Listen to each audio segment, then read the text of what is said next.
India गठबंधन के coordination committee की बैठक आज 4 बजे दिल्ली में शरद पवार के घर पर होनी है।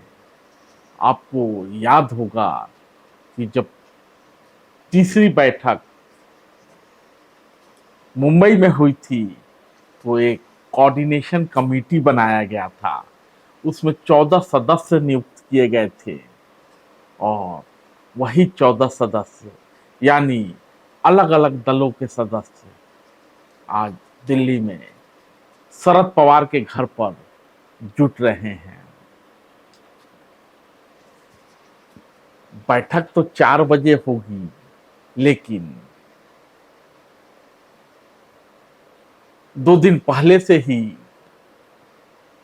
बैठक का एजेंडा तय किया जाने लगा है। गठबंधन के साथियों में खींचतान मची हुई है। सबसे बेचैन हैं जदयू के लोग और चचा नीतीश कुमार के पार्टी के लोगों का सब्र का बांध टूटने लगा है। जब से चचा नरेंद्र मोदी के साथ गलबहियां डाल करके दावत खा के लौटे हैं, अमेरिकी राष्ट्रपति जो बिडेन से मिलकर लौटे हैं, बिहार में कयासों का बाजार गर्म है। कहा जा रहा है कभी भी चचा नीतीश कुमार भतीजे का संग साथ छोड़कर एनडीए के खेमे में आ सकते हैं। इस बीच चचा चुप्पी साधे हुए हैं, संकेत दे रहे हैं ऑल इज नॉट वेल। लेकिन चचा के पार्टी के उनके जो करीबी हैं, उनके सिपह सलार हैं, उनके धैर्य का बांध टूटने लगा है। बरसों पुरानी राग एक बार फिर से आलापी जाने लगी है कि चचा प्रधानमंत्री पद के मटेरियल हैं और विपक्षी गठबंधन इंडिया का आलम यह है, चचा प्रधानमंत्री पद का उम्मीदवार क्या बनते, चचा के संयोजक बनने के भी लाले पड़े हुए हैं।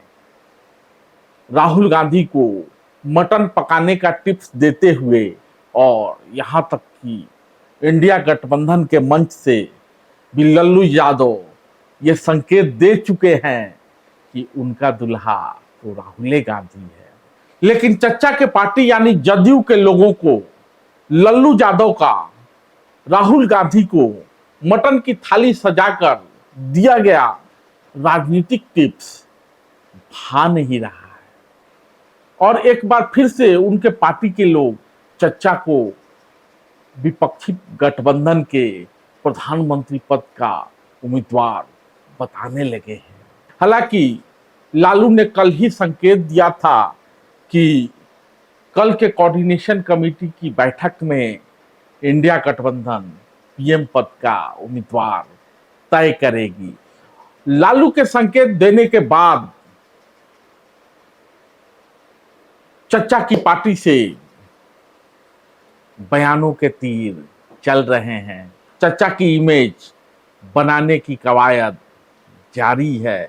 पार्टी के अध्यक्ष और एक जमाने में अपने इस तीर के लिए विख्यात कि नीतीश कुमार के पेट में दांत है, उस दांत को तो हम ही निकालेंगे कहने वाले ललन सिंह कह रहे हैं नीतीश कुमार देश का नेता बनने को तैयार हैं। ललन सिंह यही नहीं रुकते, कहते हैं आज तक किसी माई का लाल का साहस नहीं हुआ कि नीतीश कुमार के कपड़े पर कोई दाग दिखा। पूरी ईमानदारी से नीतीश कुमार जी ने और 17 साल से बिहार के मुख्यमंत्री, ऐसे गिनती करिएगा 2005 से 18 साल हो गए, लेकिन बीच में 1 साल वो अपना इस्तीफा देके जीतन राम मांझी को बना दिए, तो उसको घटा दीजिए तो 17 साल से बिहार के मुख्यमंत्री। आज तक किसी माई का लाल साहस नहीं हुआ कि नीतीश कुमार जी पर कोई उंगली उठाए। इसलिए कि नीतीश कुमार जी का धर्म ही एक ही है, वो सेवा भाव के साथ काम करते हैं। उनका धर्म है, उनका मानना है कि हम जब तक इस गद्दी पर है, इस कुर्सी पर है, जब तक हम सार्वजनिक जीवन में हैं, तब तक हम सेवा करेंगे और लोगों की सेवा करेंगे और कर रहे हैं। उधर कांग्रेस हो या राजद, नीतीश के पार्टी के इस दावे पर सीधे तौर पर तो कुछ नहीं कहती, लेकिन खुलकर नीतीश को प्रधानमंत्री पद का दावेदार भी नहीं मान रही है। कांग्रेस की सुप्रिया श्रीनेत कहती हैं, पीएम पद को लेकर गठबंधन में कोई चिंता की बात नहीं है। गठबंधन में शामिल सभी दल इसी विचार से एकजुट हुए हैं कि देश को संविधान के अनुसार चलाना चाहिए। वहीं राजद की तरफ से मनोज झा पीएम पद पर नीतीश कुमार की दावेदारी पर गोलमोल जवाब देते हुए नजर आते हैं। कहते हैं, एक गठबंधन में अगर कई सारे प्रतिभावान लोग हैं वो अच्छा, या एक वैसा गठबंधन अच्छा जहां व्यक्ति विशेष के समक्ष लोग सेलो टेप लगा के बैठते हैं, जुबान नहीं खुलती है। राजा तेरे सुबह की जय, राजा तेरे शाम की जय, राजा आज उठे, राजा आज सोए, राजा ने आज G20 किया, राजा राजा राजा, ऐसी व्यवस्था नहीं चाहिए। लेकिन इन सब के बीच एक मुख्य सवाल ये है कि क्या चच्चा नीतीश कुमार फिर पाला बदलेंगे या पाला बदलने का माहौल बनाकर दबाव बना रहे हैं। इंडिया गठबंधन के कोऑर्डिनेशन कमेटी की बैठक के ठीक पहले चच्चा को पीएम पद का उम्मीदवार बताने का जो राग जदयू ने छेड़ा है, उससे साफ संकेत है कि या तो नीतीश कुमार को गठबंधन का पीएम पद का उम्मीदवार बताओ, नहीं तो चच्चा गठबंधन का जुआ उतारने को तैयार हैं। क्योंकि G20 के बहाने ही सही नीतीश कुमार की जो हंसते खिलखिलाते नरेंद्र मोदी के साथ तस्वीर सामने आई है, उससे इंडिया गठबंधन के बाकी दलों के सीने पर सांप लौट गया। वे समझ रहे हैं चच्चा बिसात बिछा रहे हैं, बाहर जाने का मन बना चुके हैं और कभी भी अंतरात्मा की दुहाई देते हुए या यह कहते हुए कि हमको किसी पद का लालच नहीं है, हम तो चाहते थे कि विपक्षी दल सब एक हो जाए, लेकिन कुछ हो ही नहीं किया तो हम इधर चले आए। नीतीश कुमार के इसी दो नाव की सवारी करने को लेकर उनके करीबी रहे प्रशांत किशोर हमेशा सवाल खड़ा करते रहते हैं और कहते हैं ये नीतीश कुमार की राजनीति का तौर तरीका है। प्रधानमंत्री तो क्या, हम अपने घर के बाहर अमेरिका के राष्ट्रपति का चेयर लगाकर उस पर आपको बैठा दे तो उसका क्या मतलब है? अरे पहले एक एमपी तो जिता कर दिखाओ अपना भाई, देश का प्रधानमंत्री बनाने चले। अपना ठिकाना नहीं है और देश का प्रधानमंत्री आप बनाइएगा, देश की जनता सब बेवकूफ है, आपको सुन लेगी।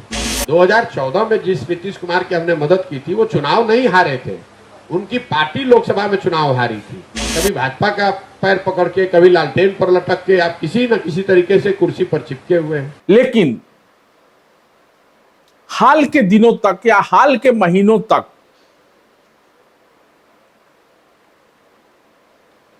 नीतीश कुमार की पार्टी और नीतीश कुमार को अपने सबसे ज्यादा करीबी बताने और यह कसम खाने वाले कि कभी नीतीश कुमार को नहीं छोड़ेंगे, जीतन मांझी नाम सुने हैं ना, पूर्व मुख्यमंत्री थे बिहार के। जीतन मांझी इन दिनों एनडीए खेमे में है। जीतन मांझी कहते हैं जिस तरह G20 के डिनर में नीतीश शामिल हुए और पीएम मोदी ने उनकी मुलाकात अमेरिकी राष्ट्रपति से कराई, बावजूद इसके पीएम मोदी को तो नीतीश देखना नहीं चाहते थे, लेकिन कल उनके साथ सटकर खड़े थे। यह सब आने वाले समय की राजनीति के बारे में संकेत करता है। क्या होगा ये आने वाले दिन में देखिएगा। रही है उन बातों में है इस बात की शंका कि जब बाइडेन साहब नीतीश जी को परिचय करवा रहे हैं, खुद नरेंद्र मोदी जी, जो नरेंद्र मोदी जी अलग होते थे, जो नरेंद्र मोदी को ये देखना नहीं चाहते थे, आज उनके नजदीक सट करके बाइडेन से परिचय ले रहे हैं या दे रहे हैं। ये आगे का राजनीतिक भविष्य के बारे में इंडिकेट करता है।